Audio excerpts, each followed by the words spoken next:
Hello, this is Willie from Wildesign Studio. Today we are going to look at piping or how to pipe objects. So let's get started. Go to create a curve, just a simple curve. I'll make a copy of this curve. So go to copy, make two of these. Okay.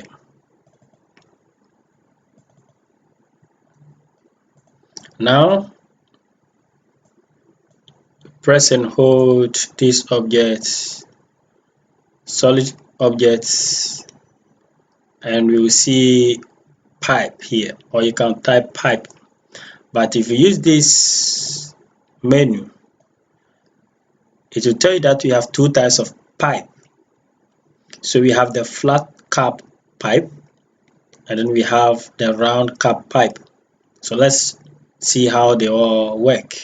So we begin with the flat cap pipe. You select, and it asks you to select the rail. It's asking you to select the rail. You select the curve, and so it's talking about command area is actually asking of how big or how small. You can define the size of the pipe by typing here. As you can see, the command area is showing 0.5 millimeters there, and so you can choose to use your own settings. You can type, or you can just adjust the mouse until you are done with, or you get the right size that you want. You click and then you press enter again. If you press enter twice, it gives you the same size of the pipe. It gives you the same size of the pipe, and so that is for the flat cap. So as you can see, it is very flat. Now let's try the round cap pipe. We click on that, and it asks you the same thing. You define it, press enter twice, and you have this. So these are the differences, or these are the differences between these two piping. So the one that has the round cap, and then the one that has the flat cap. Let me undo this.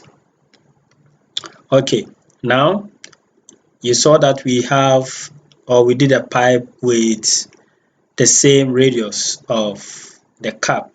So how about if you want to change it? Yes, you can change it. For instance, we select this. The radius that we use is 1 millimeter. If you press enter to locate the first millimeter, you can send it to the back, and that one you can change it by probably typing 3 millimeters. 3, you press enter, and so you can see that it changes in radius, because the smaller side was 1 millimeter, and then the biggest side was 3 millimeters. And so that can also happen with the same thing can happen to the round cap.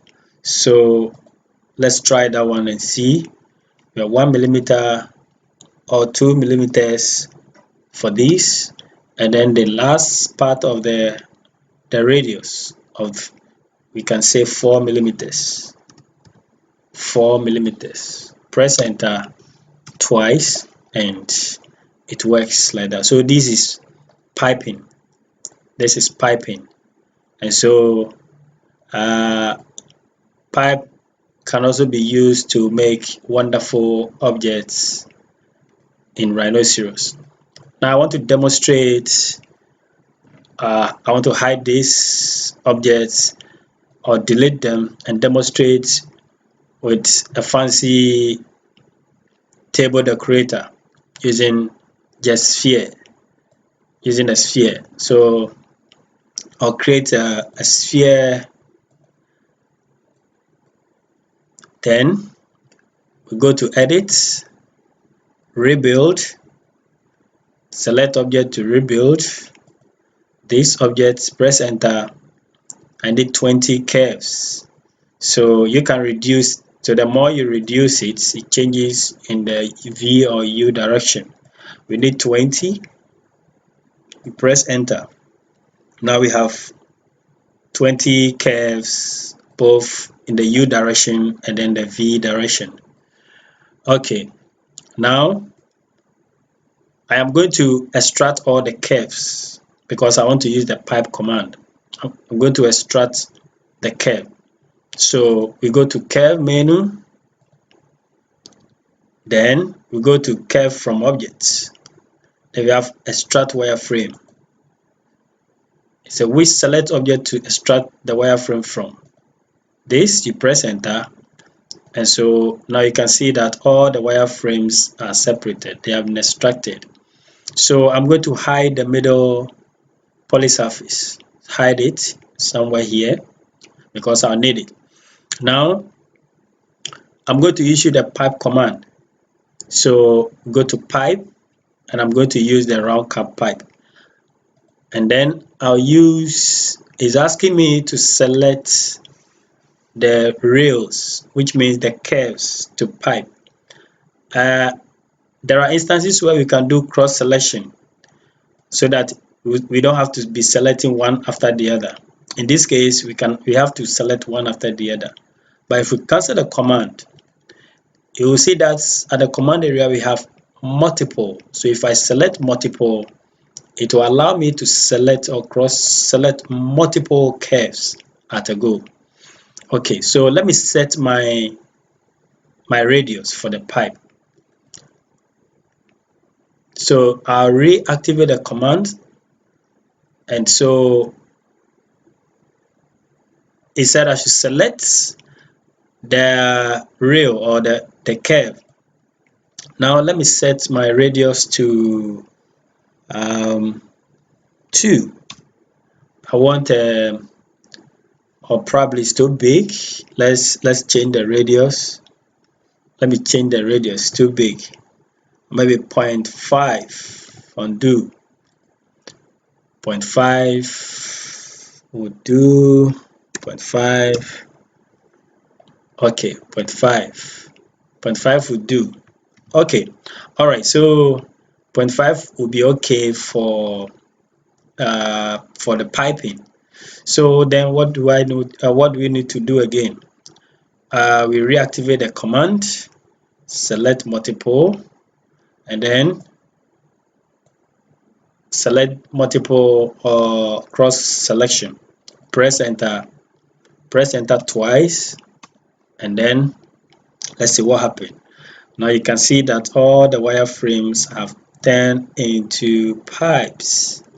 All the wireframe have now turned into pipes, and so the poly surface that I've already hidden, I'm going to show it so that it will show it's going to be in the middle of this pipe, or it could be metal. So let me bring it up. Hoop. Okay, so now this is what we have now. The wireframes have now been turned into pipes, and this can be rendered with V-Ray or Keyshot or any other renderer to get the wireframe. Probably they can be in plastic or they can be in metal. This can be a table work, and so if this is ready for 3D printing, you could see that it will come out very nicely. And so thanks for watching. This has been a wonderful tutorial to show you how the pipe can be used to create objects that look so fancy. It can be an office, a table decorator, or something like that. If you love this video, you hit the like button and you subscribe to my channel at Wildesign Studio. Thanks for watching. I'll see you again next week for another Rhinoceros Basic. Bye.